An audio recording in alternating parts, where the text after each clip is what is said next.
So hello students, it's Waseem sir here. और आज हम लोग सीखने वाले हैं 10th क्लास का साइंस वन सब्जेक्ट। तो 10th क्लास के साइंस वन सब्जेक्ट में आज हम लोग स्टार्ट कर रहे हैं chapter number 3, that is chemical reaction and equations, है ना।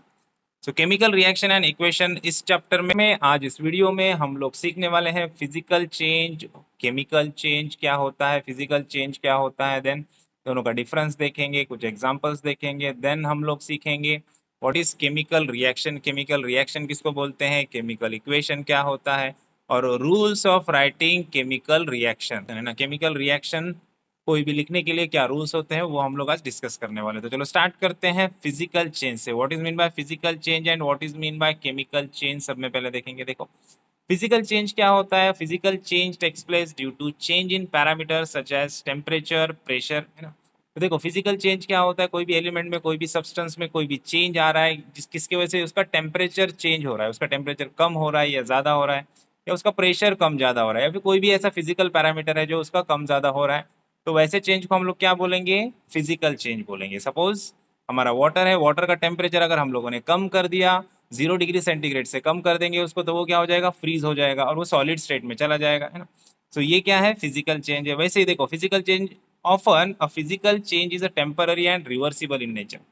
जो फिजिकल चेंज होता है वो कैसा होता है, टेम्पररी होता है, थोड़े से समय के लिए होता है। और कैसा होता है, वो रिवर्सिबल इन नेचर होता है, मतलब वापस से उसको रिवर्सिबल कर सकते हैं। सपोज मान लो एक हमारे पास वाटर है, वाटर का टेम्परेचर हम लोगों ने क्या किया, कम किया। पानी का ग्लास हम लोगों ने फ्रिज में रख दिया, फ्रीजर में रख दिया, तो थोड़ी देर के बाद क्या होगा, उसका टेम्परेचर कम होगा और वो आइस में कन्वर्ट हो जाएगा, मतलब सॉलिड स्टेट में कन्वर्ट हो जाएगा ना। तो अभी उस वाटर को वापस से निकाल के, अगर हम लोग उस आइस क्यूब को वापस से निकाल के हम लोग वापस ओपन एटमॉस्फेयर में रख देंगे, तो टेम्परेचर जैसे जैसे बढ़ेगा वो क्या होगा, वापस से मेल्ट होके वाटर में कन्वर्ट हो जाएगा। मतलब ये जो क्या है, ये फिजिकल चेंज है। फिजिकल चेंज कैसा होता है, रिवर्सिबल, है ना। मतलब हम लोगों ने वाटर से आइस में कन्वर्ट किया, टेम्परेचर डिक्रीज करके, वापस टेम्परेचर इंक्रीज करेंगे तो वापस आइस से हम लोग वाटर में उसको कन्वर्ट कर सकते हैं, है ना। तो it is a physical change, जो कि कैसा होता है, टेम्पररी होता है, थोड़े समय के लिए होता है और रिवर्सिबल इन नेचर होता है ना। और सबसे इंपॉर्टेंट पॉइंट देखो, फिजिकल चेंज में क्या होता है, the composition of matter remains same in the physical change. कोई भी फिजिकल चेंज में जो भी चेंज होता है, उसमें जो कंपोजिशन ऑफ मैटर होता है, मतलब जो भी मैटर है, जो भी सब्सटेंस है, जिस कंपोजिशन से बना है ना, वो कंपोजिशन ऑफ मैटर कैसा होता है, सेम होता है, वो चेंज कभी नहीं होता है ना। सपोज मान लो हमारे पास वाटर है, वाटर को हम लोगों ने आइस में कन्वर्ट किया, तो उसका टेम्परेचर हम लोगों ने कम किया सिर्फ, है ना। अभी वाटर भी हमारा किससे बना है, water is also H2O, hydrogen और ऑक्सीजन के मॉलिक्यूल से बना है ना। और सेम वे आइस भी किससे बना है, H2O है, वाटर, हाइड्रोजन और ऑक्सीजन के एटम से बना है ना। तो H2O ही है, वाटर भी H2O है और हमारा आइस भी H2O ही है, तो उसका कंपोजिशन जो है मैटर का, वो चेंज होने वाला नहीं है। तो it is a physical change. अब नेक्स्ट चीज देखते हैं, केमिकल चेंज क्या होता है। देखो केमिकल चेंज किसको बोलते हैं, केमिकल चेंज मतलब if the composition of matter changes. Chemical change में क्या होता है, मैटर का कंपोजिशन चेंज हो जाएगा, है ना। Composition of matter changes, then it is called as chemical change. तो इसको बोलते हैं हम लोग केमिकल चेंज। और ऑफन केमिकल चेंज कैसा होता है, परमानेंट होता है और नॉन रिवर्सिबल इन नेचर होता है। तो जो भी चेंज होगा वो कैसा रहेगा, परमानेंट रहेगा, वापस से उसको रिवर्सिबल नहीं कर सकते, है ना। ऐसे चेंज को हम लोग क्या बोलते हैं, केमिकल चेंज बोलते हैं। चलो अब देखते हैं कुछ एग्जांपल्स जो हम लोग को हमारे बुक में भी, टेक्स्ट बुक में एक टेबल दिया हुआ है ना, तो हम लोग डिस्कस करते। देखो फिनोमिनॉन्स दिए, फिजिकल चेंज है कि केमिकल चेंज है, ये हम लोग को लिखना था। तो मैंने यहाँ पे इसको कंप्लीट करके रखा है। सब में पहला देखो, transformation of ice into water. Ice into water बोलो या वाटर इंटू आइस बोलो ना, सेम फिनोमिनन है। ये कैसा चेंज है, फिजिकल चेंज है। क्यों, क्योंकि आइस से वाटर में कन्वर्जन होना, ये क्या है, ये नॉर्मल चीज है। ये क्यों हो रहा है, बिकॉज टेम्परेचर हम लोग क्या कर रहे हैं, उसका इंक्रीज कर रहे हैं। अगर टेम्परेचर आइस का इंक्रीज करेंगे तो वो वाटर में कन्वर्ट होगा, या फिर प्रेशर या टेम्परेचर, ये फिजिकल पैरामीटर को हम लोग चेंज करके इसको अचीव कर सकते हैं। और ये चेंज कैसा है, रिवर्सिबल है, वाटर से वापस आइस हम लोग बना सकते हैं ना। तो ये रिवर्सिबल चेंज है। और कैसा चेंज है, ये फिजिकल चेंज है। इसके लिए हम लोग फिजिकल पे यस लिखेंगे, फिर ये फिजिकल चेंज है, transformation of ice into water या वाटर इनटू आइस, ठीक है। उसके बाद कुकिंग ऑफ फूड, कोई भी फूड है, खाना बनाते हैं हम लोग, है ना, खाना बनाते कोई भी फूड को हम लोग कुक करते हैं। तो अभी फूड को कुक करने के बाद जो भी हम लोगों ने सब्जी में जो भी चीजें डाली है, अभी सब सारी चीजें अगर आप लोग बोलेंगे, पूरा खाना बनने के बाद अगर आप बोलोगे कि जो भी इंग्रेडिएंट हम लोगों ने डाला था, उसको वापस से हम लोग रिकवर कर सकते हैं क्या, नहीं, है ना। एक बार खाना बन गया मतलब वो नई चीज बन गई, है ना। और जो भी खाना बनता है उसमें देखो, जो भी इंग्रेडिएंट्स हम लोग डालते हैं, जो भी सब्जी हम लोग डालते हैं, उसका एक नया टेस्ट हम लोग को मिलता है ना। और जो भी इंग्रेडिएंट्स हम लोग डाल रहे हैं उनके जो केमिकल कंपोजिशन है वो पूरी तरह से चेंज हो जाता है और नई सी सब्जी बनती है जिसका केमिकल कंपोजिशन एकदम अलग होता है ना। तो इसलिए कुकिंग ऑफ फूड ये क्या है, ये केमिकल चेंज है, ये ना रिवर्सिबल है और इसमें जो केमिकल कंपोजिशन है वो फूड का क्या हो रहा है, चेंज हो रहा है ना। उसके बाद राइपनिंग ऑफ फ्रूट, मतलब कोई भी जो फ्रूट है, फल है, वो जो पक जाता है ना, तो वो पकने के बाद क्या होता है, उसका जो भी केमिकल कंपोजिशन है वो चेंज हो रहा है ना, टेस्ट चेंज हो जाता है, केमिकल कंपोजिशन चेंज हो जाता है। उसके अंदर जो भी प्रोटीन, विटामिन वगैरह जो भी इंग्रेडिएंट्स है वो सारे क्या होने वाले हैं, चेंज होने वाले हैं, है ना। क्योंकि कोई भी फल की बात आप ले लो, जब वो कच्चा होता है ना, तो उस टाइम पे उसका टेस्ट और उसके जो उससे उससे जो भी हम लोग को चीजें मिलने वाली है, विटामिन प्रोटीन, वो अलग होते हैं ना। और वो पकने के बाद उसका टेस्ट भी अलग होता है, उसका कलर चेंज हो जाता है, उसकी सारी चीजें क्या होती हैं, चेंज हो जाती है ना, केमिकल कंपोजिशन चेंज हो जाता है। और कोई भी फल जो पक गया है उसको वापस से आप लोग कच्चे हुए स्टेट में लेके आ सकते हैं क्या, वापस से रिवर्सिबल है क्या प्रोसेस, नहीं है, है ना। इसलिए ये चेंज कैसा है, ये केमिकल चेंज है ना। उसके बाद मिल्क टर्न इनटू कर्ड, है ना, मतलब दूध से हम लोग दही बनाते हैं ना, तो दूध से दही बनाते हैं, ये कैसा है, केमिकल चेंज है, ये रिवर्सिबल नहीं है, वापस दही से दूध बना सकते हो क्या, नहीं, है ना। और दूध एक अलग सब्सटेंस है और दही एक अलग सब्सटेंस है, दोनों के टेस्ट अलग है, दोनों के इंग्रेडिएंट अलग है, केमिकल कंपोजिशन अलग है ना। इसके लिए ये भी कैसा है, केमिकल चेंज है। अब इवेपोरेशन ऑफ वाटर, देखो वाटर को हम लोगों ने बहुत ज्यादा हीट कर दिया तो इवेपोरेट होकर स्टीम में कन्वर्ट होगा, है ना।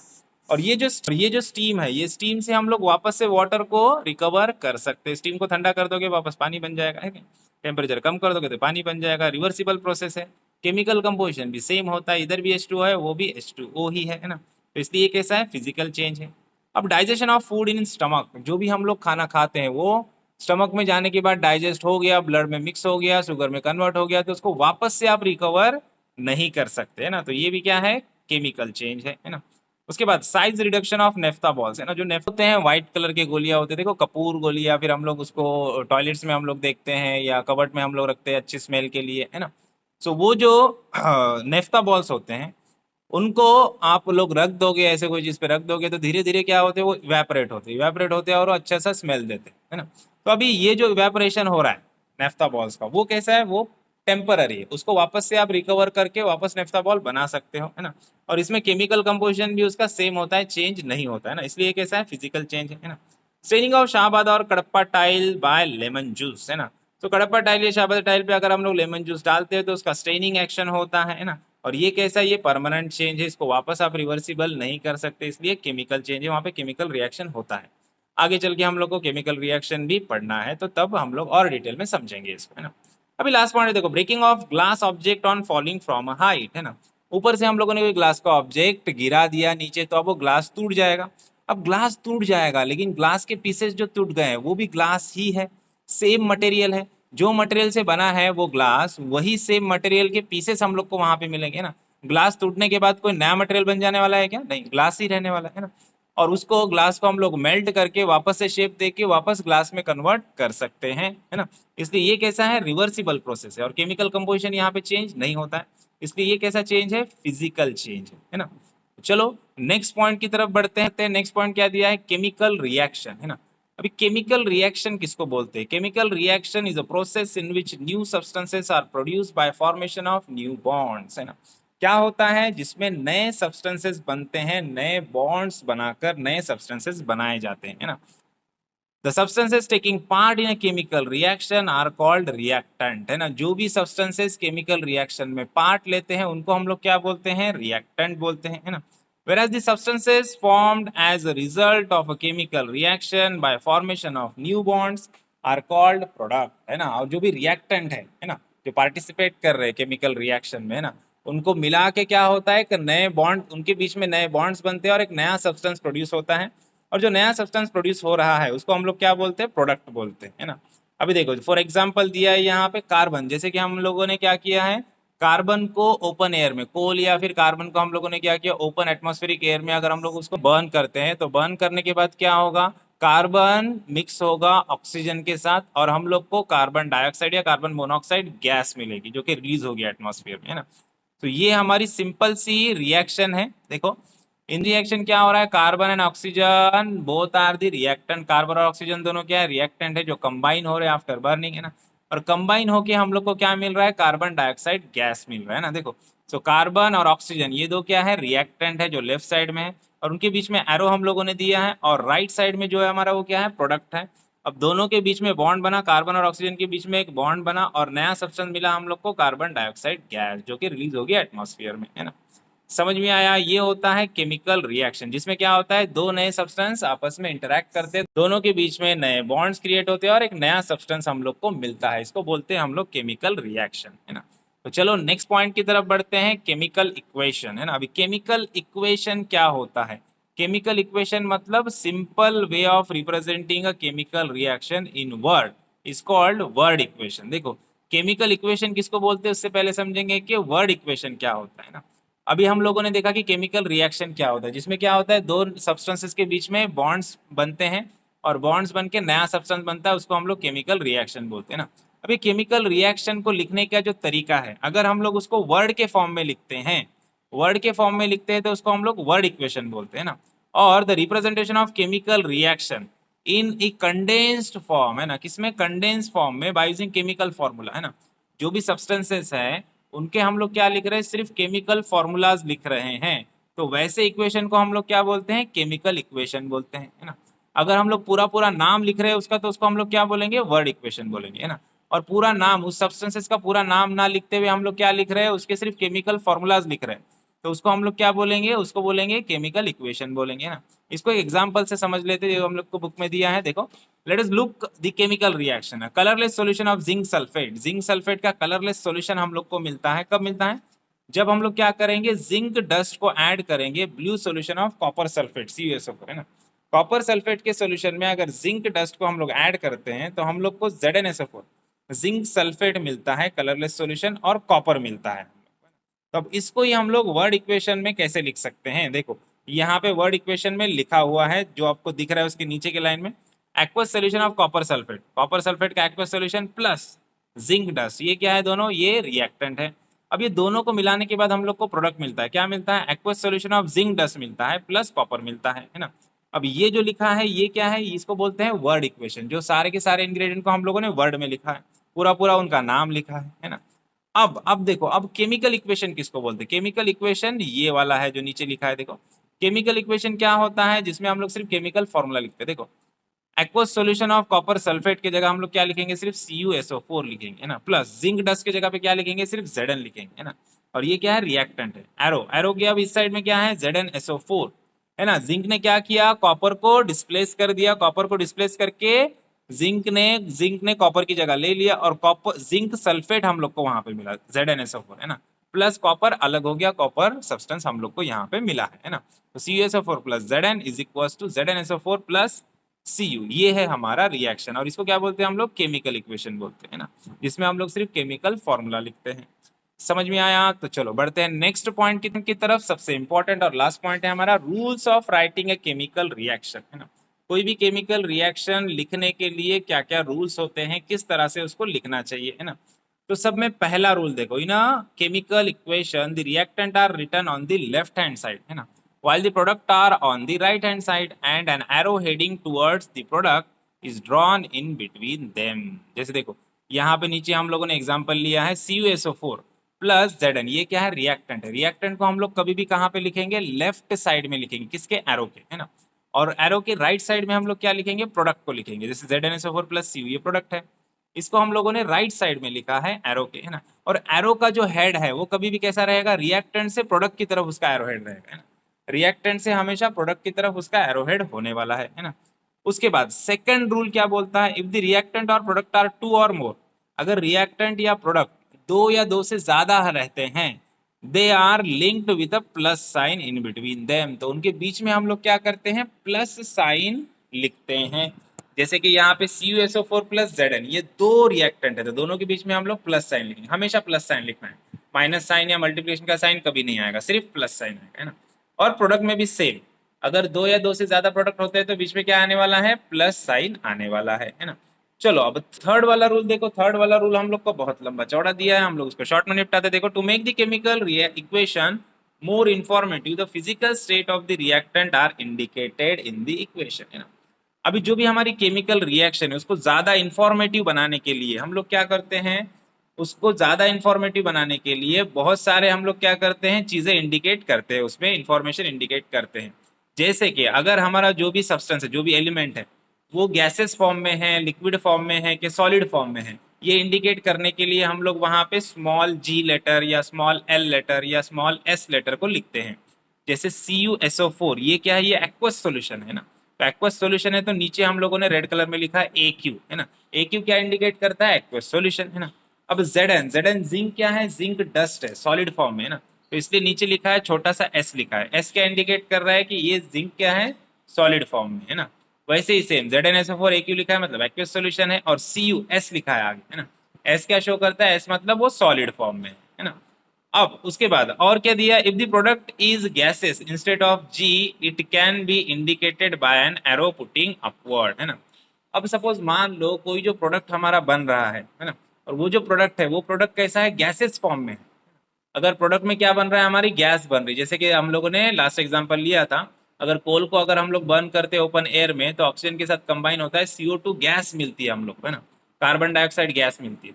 अब ये प्रोडक्ट है हमारा जो कार्बन डाइऑक्साइड गैस है, तो हम लोग क्या करेंगे, CO2 लिखेंगे, और CO2 लिख के वहां पे उसके बाजू में क्या करेंगे, एक अपवर्ड एरो बनाएंगे। यहाँ पे CU का कैसा है, डाउनवर्ड एरो है, तो हम लोग क्या करेंगे, अपवर्ड डायरेक्शन में एक एरो बताएंगे। वो अपवर्ड डायरेक्शन का एरो क्या शो करेगा कि ये जो प्रोडक्ट बना है ये गैस है, और गैस बन के क्या हो गई, एटमॉस्फेयर में रिलीज हो गई, ये अपवर्ड एरो शो करेगा, है ना। और same way if the product is insoluble solid, है ना, अगर प्रोडक्ट क्या है, इनसोल्यूबल सॉलिड है, जो भी एक्वस सॉल्यूशन है उसके अंदर वो डिसॉल्व होने वाला नहीं है और सॉलिड फॉर्म में है, जैसे कि कॉपर यहाँ पे ZnSO4 के सॉल्यूशन में डिसॉल्व नहीं होगा, सॉलिड स्टेट में रहेगा, स्मॉल स्मॉल पीसेस में नीचे जाके जमा हो जाएगा, है ना। तो ऐसा जो प्रोडक्ट रहेगा जो सॉलिड स्टेट में है और लिक्विड में एक्वस सॉल्यूशन में मिक्स होने वाला नहीं है, तो वहां पे हम लोग क्या करते हैं, एस लिख के छोटा सा डाउनवर्ड एरो बताते हैं, जैसे यहाँ पे CU के कॉपर के बाजू में डाउनवर्ड एरो बताया है। वो क्या इंडिकेट करता है कि जो भी हमारा सॉलिड है वो क्या है, प्रेसिपिटेट है, जो जो भी लिक्विड है उसके साथ मिक्स होने वाला नहीं है ना। अब देखो and product are in the form of solution in water, they are said to be present in aqueous solution state. देखो वाटर में सोल्यूबल स्टेट में रहेंगे तो उसको हम लोग क्या बोलते हैं, एक्वस सॉल्यूशन बोलते हैं। तो चलो नेक्स्ट पॉइंट की तरफ बढ़ते हैं, पॉइंट नंबर 4 देखते हैं क्या दिया है। पॉइंट नंबर 4 क्या दिया है, when heat is to be given from outside to bring about the reaction, it is indicated by the sign triangle, है ना, written above the arrow. Similarly if heat is released it is indicated as below. अब देखो कोई भी reaction में reactant को हम लोग को रिएक्ट करवाना है तो कभी कभी हम लोग को क्या करना होता है, एक्सटर्नल हीट प्रोवाइड करनी होती है, उसको हीट करना पड़ता है, उसका टेम्परेचर रेज करना पड़ता है ना।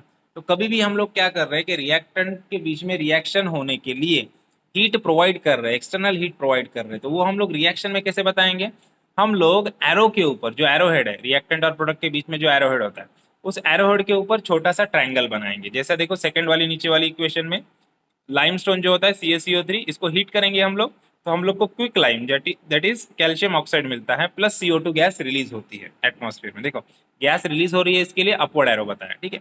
तो यहाँ पे एरो हेड के ऊपर हम लोग क्या बताते हैं, छोटा सा ट्रायंगल बताते हैं ना। तो ट्रायंगल क्या शो कर रहा है, ट्रायंगल शो कर रहा है कि हम लोग इसको हीट कर रहे हैं, लाइमस्टोन को हम लोग क्या कर रहे हैं, हीट कर रहे हैं, है ना। और सिमिलरली ऊपर वाला जो रिएक्शन है देखो CuSO4 प्लस Zn, है ना, is equal to ZnSO4 plus Cu plus heat. अब प्लस हीट मतलब क्या, यहाँ पे हम लोग हीट प्रोवाइड नहीं कर रहे, लेकिन आफ्टर रिएक्शन हम लोग को हीट प्रोड्यूस हो रही है ना। कुछ कुछ रिएक्शन ऐसे होते हैं जिसमें क्या होता है, हीट प्रोड्यूस होता है, तो जहाँ पे हीट प्रोड्यूस हो रहा है वहां पे सिर्फ प्लस हीट लिखना है ना। रिएक्शन में रिएक्टेंट का रिएक्शन होने के बाद अगर हीट प्रोड्यूस हो रहा है तो प्लस हीट लिखना है प्रोडक्ट में, है ना। और अगर रिएक्शन को कंप्लीट करने के लिए हम लोग को एक्सटर्नली हीट सप्लाइड करना पड़ रहा है, मतलब हम लोग को हीट देना पड़ रहा है, उसको हीट करना पड़ रहा है, तब हम लोग क्या करेंगे, एरो हेड के ऊपर ट्रायंगल बनाएंगे छोटा सा, है ना। समझ में आया ये। तो चलो नेक्स्ट पॉइंट, लास्ट पॉइंट देखते हैं, पॉइंट नंबर 5 देखो, it is necessary to fulfil certain condition like specific temperature, pressure, catalyst etcetera to bring about some reaction, है। अभी देखो कुछ कुछ रिएक्शन जो होते हैं वो डायरेक्टली, अगर रिएक्टेंट को आप डायरेक्टली कांटेक्ट में रखोगे तो वो रिएक्शन कंप्लीट नहीं होते ना, या फिर रिएक्शन होगा भी तो बहुत स्लोअर रेट में होगा। रिएक्शन को अच्छे से और जल्दी से कंप्लीट करने के लिए हम लोग को क्या करना पड़ता है, कुछ स्पेसिफिक टेम्परेचर चाहिए तभी वो रिएक्शन होगा, या स्पेसिफिक प्रेशर पे ही वो रिएक्शन होगा, या फिर स्पेसिफिक टेम्परेचर प्रेशर के साथ साथ एक कैटलिस्ट की भी जरूरत पड़ती है। अब कैटलिस्ट क्या होता है, कैटलिस्ट मतलब एक ऐसा एलिमेंट होता है जो रिएक्शन में तो पार्ट नहीं लेगा, ना वो रिएक्टेंट में रहेगा ना प्रोडक्ट में रहेगा, है ना। रिएक्शन में पार्ट लेगा नहीं, लेकिन उसके होने से क्या होता है, रिएक्शन जल्दी और अच्छे से कंप्लीट हो जाती है ना।